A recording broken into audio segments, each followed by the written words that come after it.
জন্য তাদেরকে কারিগরি প্রশিক্ষণ, তাদেরকে তৃতীয় ভাষা শিক্ষার মাধ্যমে, তাদেরকে ভোকেশনাল ট্রেনিং এবং ফ্রিল্যান্সিংয়ের মাধ্যমে যে অনলাইনে যে জব ফেয়ার অফার করে আমরা কর্মসংস্থান তৈরি করতে চাই।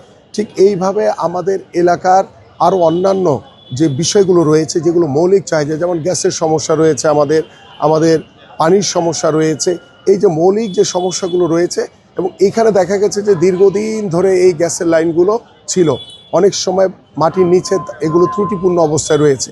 সেগুলোকে পুনঃখনন করে কিভাবে আপনার নতুন করে গ্যাসের সংযোগগুলো নিশ্চিত করা যায়, যাতে অনায়াসে আমার এই এলাকার প্রত্যেকটি সাধারণ মানুষ, প্রত্যেকটি ঘরের যারা গৃহিণীরা রয়েছেন, তারা যাতে অবাধে গ্যাস সাপ্লাইটা পায়, সেই বিষয়গুলো নিয়েও কিন্তু আমরা কাজ করছি। সো আল্লাহ যদি আমাদেরকে কবুল করে, আমরা ইনশাল্লাহ এই ধরনের যে আমাদের যে সামাজিক যে কার্যক্রমগুলো আছে, আমাদের যে মৌলিক যে চাহিদাগুলো রয়েছে, সেগুলো আমি প্রত্যেকটি ঘরে ঘরে আমরা নিশ্চিত করতে চাই ইনশাল্লাহ। এবং আমার এই এলাকার বেশ কিছু রাস্তাঘাট এখনও নির্মাণ করা হয়নি, সেই এলাকার প্রত্যেকটি এলাকার অলিতে গলিতে আমরা নির্ধারিত মন্ত্রণালয়ের সাথে কথা বলে আমরা তাদেরকে দ্রুত আমরা সেই রাস্তাঘাটগুলো করে দিতে চাই।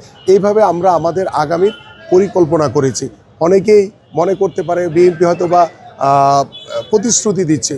বিএনপি গত দীর্ঘদিন ধরে আমরা আমাদের দেশ গড়ার পরিকল্পনা নিয়ে আমি আমার এলাকার প্রত্যেকটি অলিতে গলিতে ছোট ছোট করে উঠান বৈঠক করেছি, প্রত্যেকের সাথে কথা বলে সমস্যাগুলো চিহ্নিত করেছি, এবং সেই সমস্যাগুলো চিহ্নিত করে আমরা বর্তমানে পরিকল্পনা করেছি এবং সেই পরিকল্পনা বাস্তবায়নের অপেক্ষা রয়েছে।